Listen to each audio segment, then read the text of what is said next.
Okay, the next name. Okay, this one over here. Al-Malik.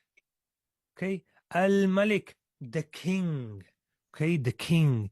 Look, the sovereign Lord, the one with the complete dominion, the one whose dominion is clear from imperfection. So you have the kings of this world, okay? So here in the UK, we have a king, don't we? The UK, King of England, right? And before him, there's a queen. What happened to the queen? What happened to the queen, guys? She died. Passed away. Yeah, she died. She passed away. And then, is she a queen anymore? No, she's in the ground. What's happening to her? She's being eaten by maggots and worms and things like that. Her body is decaying. She's rotting away. Now there's a new king. Okay? If you look at his face, he looks like he's rotting in the dunya as well. But eventually he will also die and he will also rot. And then another king will come. His son will take his place or somebody else will take his place. So they are not sovereign lords. They are not complete rulers. Why? Because they only rule for a certain period of time. However, Allah subhanahu wa ta'ala is the king of kings. He's always Al-Malik. Okay? Kings and queens will come and go, but Allah subhanahu wa ta'ala will remain. So He is the sovereign Lord. He is the King of kings, Al-Malik. He is the ultimate king, the ultimate ruler. The one whose dominion is clear from imperfections. Clear from imperfections, meaning Allah subhanahu wa ta'ala rules, but Allah subhanahu wa ta'ala rules with perfection. Perfection. Okay, if you look how Allah subhanahu wa ta'ala has created the world and how Allah subhanahu wa ta'ala looks after the world perfectly.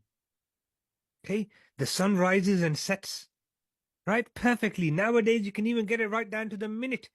People know what time sunrise is going to be and sunset's going to be. Never is there a delay. Never have you woken up in the morning and think, where's the sun? Allah subhanahu wa ta'ala forgot to raise the sun today. No, no, never happens. Allah subhanahu wa ta'ala has responsibility over the world and Allah subhanahu wa ta'ala looks after his responsibilities perfectly. Al-Malik. Then the next one. If you have any questions, guys, please do ask, okay? If you want me to expand on anything. Sometimes, right, when we go over things, questions will occur, right? Remember, there's no such thing as a silly question, okay? So always ask it. The next one. Al-Quddus. Okay, Al-Quddus. The most sacred, the most holy, and before the most pure. Okay, the most pure. So the most sacred, the most holy, the most pure. The one who is pure, so far removed from any imperfections. He has no shortcomings. Evil is not attributed to him. Meaning Allah subhanahu wa ta'ala is so perfect. Allah subhanahu wa ta'ala doesn't have any type of imperfections whatsoever. Okay, if you look at a picture, right, or if you look at a tree, or if you look at a human being, if you look at something, you may be able to identify some type of imperfection in it. Okay, some type of imperfection. I remember just in my mind, I remembered when there was one of the Sahaba Ikram, and they were comparing the moon to the face of the Prophet sallallahu alaihi wasallam, and they were looking at the moon and then looking at the face of the Prophet sallallahu alaihi wasallam, and they're trying to work out which is more beautiful. And they say, look at the moon, it looks so beautiful. However, when you look closely, it's got some dark patches in it. It's got some types of imperfections in there, craters in there, right? Raggedy surfaces in there. However, there was no imperfections on the beloved face of the Prophet Muhammad sallallahu alaihi wasallam. So if you look at something even as beautiful as the moon, it is imperfect. The sun, it is imperfect. Okay, whereas Allah subhanahu wa ta'ala is pure and perfect, and there's no imperfections in Allah subhanahu wa ta'ala. Whatever Allah subhanahu wa ta'ala does, it is perfect. Whether we can see the perfection in it or not, that's beside the point. However, Allah subhanahu wa ta'ala is perfect. I've got an example in my mind, but Zakaria, you got a question? What's the question? But it's a bit of trial, but it got to do with the moon and Prophet ﷺ. So is it true that as a miracle, the Prophet ﷺ wrote his initials on the moon? I don't know about writing his initials, but I know the Prophet sallallahu alaihi wasallam split the moon. I've never heard about writing his initials in there. That's a new one. Never heard that one before, right? However, there is a hadith, authentic hadith, how the Prophet ﷺ pointed his thumb at the moon and then split it, right?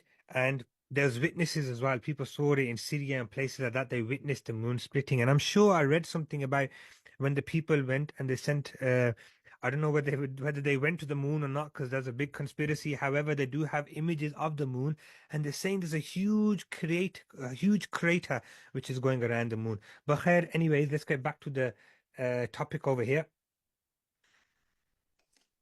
I was going to give an example that you say Allah subhanahu wa ta'ala is perfect, but what about all the imperfect things which are happening in the world now? Right? Like, if Allah subhanahu wa ta'ala is perfect, He could have created everybody perfectly. How come sometimes some people are created imperfectly? Like some people are created with a disability. Okay. Some people are created with, some sort of challenges. For example, this is not a big one, but look, Zakaria over here wears glasses. Okay. The rest of us, we're not wearing glasses, but Zakaria's got glasses on. Why didn't Allah subhanahu wa ta'ala give him good eyesight, perfect eyesight? But He makes him wear glasses. This is a question that sometimes people can think of, right? If Allah subhanahu wa ta'ala is perfect and Allah subhanahu wa ta'ala, all praise is attributed to Allah subhanahu wa ta'ala, then how about all the evil things that are happening in the world? We can not answer this with our limited minds, okay? Because sometimes we may see something and to us it feels as though this is imperfect. However, on the grand scale of things, Allah subhanahu wa ta'ala is more aware. For example, there's a child, right, and he has a tumor. Child, let's just say he has a tumor growing on his hand. Okay? And you have to call a specialist doctor. And what is the doctor doing? He has to get a knife, really, really sharp knife, and he starts cutting the tumor. Now, somebody who doesn't realize what's going on over here, they will think, what's this guy doing? He's cutting up this child. By looking, it looks as though the doctor is harming the child. He's got a knife and he's stabbing into the child's hand and he's cutting his hand. But really, he needs to do this to purify it. He needs to do this to clean it. He needs to do this to cure the hand. So just by the offset, it looks like something evil's happening. However, there's actually good in it. So sometimes when you see evil things in the world and Allah subhanahu wa ta'ala is allowing it to happen, this is Allah subhanahu wa ta'ala's infinite wisdom. Only He knows why this is happening. But Allah subhanahu wa ta'ala Himself is Al-Quddus. He is the most holy, the most sacred, the most pure.